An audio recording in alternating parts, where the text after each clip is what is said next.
Hello दोस्तों। आज के इस ऐतिहासिक विश्लेषण में हम एक बहुत ही दिलचस्प गुत्थी सुलझाने वाले हैं। हम रानी पद्मिनी और 1303 ईस्वी की चित्तौड़ घेराबंदी की उस विश्व प्रसिद्ध कथा को डिकोड करेंगे जिसे हम सब ने सुना है।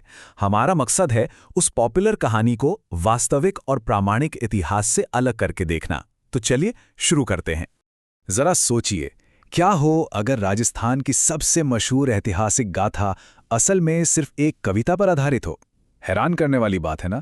तो चलिए सीधे गहराई में उतरते हैं और उस प्रसिद्ध मिथक को समझते हैं जिसे सदियों से सच माना जाता रहा है। चलिए सबसे पहले बात करते हैं सेक्शन 1 की, द पॉपुलर लेजेंड, यानी वो लोकप्रिय किंवदंती जो पीढ़ियों से चली आ रही है। हम सबने ये कहानी सुनी है, राइट? एकदम किसी फिल्म की तरह। एक बोलने वाला तोता राजा रतन सिंह को राजकुमारी पद्मिनी की खूबसूरती के बारे में बताता है। फिर राजा पूरे 7 साल तक एक योगी के भेष में भटकते हैं। इसके बाद एंट्री होती है अलाउद्दीन खिलजी की, जो रानी की सुंदरता के चर्चे सुनकर और शीशे में उनकी परछाई देकर हमला कर देता है। और फिर वो क्लाइमैक्स, जहां गोरा और बादल 1000 पालकियों में दासियों की जगह सैनिकों को छिपाकर ले जाते हैं और राजा को छुड़ा लाते हैं। मतलब बेहद रोमांचक कहानी है ना? लेकिन अब आते हैं सेक्शन 2 पर, क्रैक्स इन द स्टोरी, यानी इस कहानी में दिखने वाली दरारें। अब 1 मिनट रुककर एक ऐतिहासिक जासूस की तरह सोचते हैं, क्या ये मशहूर कहानी असल ऐतिहासिक तथ्यों से जरा भी मेल खाती है? सच कहूं तो जब हम इसे लॉजिक और इतिहास के लेंस से देखते हैं तो ये पूरी की पूरी कहानी ताश के पत्तों की तरह बहुत जल्दी बिखरने लगती है। आइए इस कहानी की कमियों को खोल कर देखते हैं। पहली बात, लॉजिकली सोचें तो तोते कभी इंसानों की तरह रिश्ते तो तय करते नहीं। दूसरी बात जो सबसे अहम है, ऐतिहासिक दस्तावेज चीख चीख कर कहते हैं कि राजा रतन सिंह ने केवल 1 ही साल तक शासन किया था, तो उनका 7 साल तक योगी बनकर भटकना तो टाइमलाइन के हिसाब से पूरी तरह इम्पॉसिबल है। और हां, वो अपमानित राजपुरोहित राघव चेतन, वो भी दरअसल लोक कथाओं का एक बहुत ही टिपिकल किरदार मात्र है। यहां एक बहुत बड़ी ज्योग्राफिकल गलतफहमी भी है। कहानी कहती है कि पद्मिनी सिंघल यानी श्रीलंका की राजकुमारी थी। अब सोचिए, उस दौर में राजस्थान और श्रीलंका के बीच ऐसा कोई भी कल्चरल या हिस्टोरिकल कनेक्शन था ही नहीं। असलियत क्या है? राजस्थान के लोकल टेक्स्ट बताते हैं कि वो बीकानेर के पूगल क्षेत्र के राजकुमारी थीं। अब हुआ ये होगा कि सालों साल कहानी सुनाते सुनाते लोगों ने पूगल को बदलकर सिंगल कर दिया। अब सवाल उठता है कि ये सब शुरू कहां से हुआ? तो ये है हमारा सेक्शन 3, असली स्रोत, पद्मावत। आखिर ये बोलने वाले तोते और शीशे में परछाई देखने वाली बात आई कहां से? जरा इस टाइमलाइन को देखिए। अलाउद्दीन खिलजी ने चित्तौड़ पर हमला किया 1303 में, ठीक है? लेकिन मलिक मोहम्मद जायसी ने अपनी मशहूर कविता पद्मावत लिखी 1540 में। मतलब असल घटना और इस कविता के बीच पूरे 237 सालों का एक बहुत बड़ा गैप है। और ये साफ दिखाता है कि कैसे इतना लंबा समय इतिहास को आसानी से एक मिथक में बदल देता है। एक और इंटरेस्टिंग बात बताऊं, ये जो पद्मावत है ना, ये अवधी भाषा में लिखी गई थी। जी हां, बिल्कुल वही भाषा जिसमें हम हनुमान चालीसा पढ़ते हैं। और इसे यूपी के एक कवि ने लिखा था। मलिक मोहम्मद जायसी दरअसल एक पोएट थे। उन्होंने अपनी शानदार कल्पना और रूपकों का इस्तेमाल किया था, ना कि किन्हीं ऐतिहासिक तथ्यों का।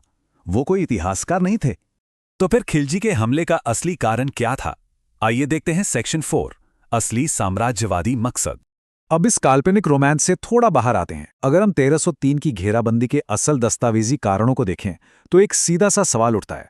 अगर खिलजी सच में सिर्फ प्यार के लिए युद्ध कर रहा था तो उसने दक्षिण भारत और रणथंबोर पर इतने बड़े बड़े हमले क्यों किए? ये सवाल हमें इस रोमांस के मिथक से निकालकर मध्यकालीन युद्धों की कठोर सच्चाई तक ले जाता है।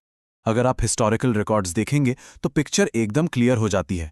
1301 में रणथंभोर, 1303 में चित्तौड़, फिर सिवाना, जालोर और पूरा साउथ इंडिया। तो क्रूशियल पॉइंट यह है कि उसका मेन मोटिव कोई रोमानी खोज नहीं थी। वो बस एक बेहद क्रूर राजा था जिसे बेतहाशा अपना एम्पायर बढ़ाना था। उसे सिर्फ किलों पर कब्जा करना था। अब बात करते हैं सेक्शन 5 की, 1303 की घेराबंदी के परिणाम। जब वो किला आखिरकार टूटा तो क्या हुआ? जब चित्तौड़ का वो अभेद्य किला आखिरकार गिरा तो उसकी असलियत बहुत डरावनी थी। 8 ये सिर्फ एक नंबर नहीं है। पूरे 8 महीनों तक ये थका देने वाली घेराबंदी चली थी। सोचिए, 8 महीने, जिसके कारण किले के अंदर का सारा खाना, पानी, सब कुछ पूरी तरह से खत्म हो चुका था। जब स्टावेशन यानी भुखमरी की नौबत आ गई तो रक्षकों के पास कोई और रास्ता नहीं बचा। उन्होंने साका करने का फैसला किया, यानी आखिरी सांस तक लड़ना।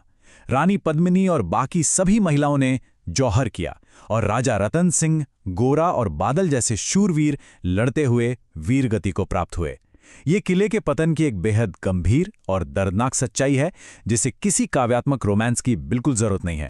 30,000 ये एक बहुत ही भारी और दिल दहला देने वाला आंकड़ा है। 8 महीने तक बाहर इंतजार करने और चित्तौड़ के मुट्ठी भर सैनिकों द्वारा अपनी आधी सेना गंवा देने की हताशा में जब अलाउद्दीन खिलजी किले के अंदर घुसा तो उसने गुस्से में 30,000 बेगुनाह नागरिकों का बेरहमी से कत्लेआम करवा दिया।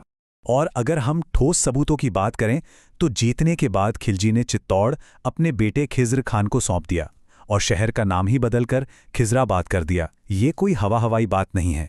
किले के अंदर धाईबी पीर दरगाह के 1325 ईस्वी के शिलालेख से इस बात का पक्का सबूत मिलता है। खिज्र खान ने वहां गंभीरी नदी पर एक पुल भी बनवाया था, जो इतिहास की इस सच्चाई को मजबूती से स्थापित करता है। जरा खिज्र खान द्वारा बनवाए गए मकबरे के शिलालेख पर लिखी इन उपाधियों को सुनिए। दूसरा सिकंदर यानी सिकंदर सानी, ईश्वर की छाया और संसार का रक्षक। ये टाइटल अलाउद्दीन खिलजी के लिए यूज हुए हैं। ये शब्द खुद ब खुद चीख कर कहते हैं कि इतिहास में खिलजी की असली पहचान एक खूंखार और महत्वाकांक्षी विजेता की थी, न कि किसी प्रेमी की।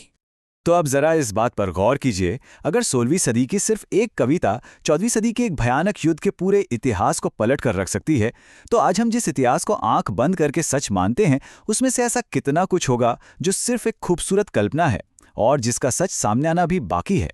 ये वाकई सोचने पर मजबूर करता है ना? इस ऐतिहासिक विश्लेषण में मेरे साथ जुड़ने के लिए आपका बहुत बहुत शुक्रिया।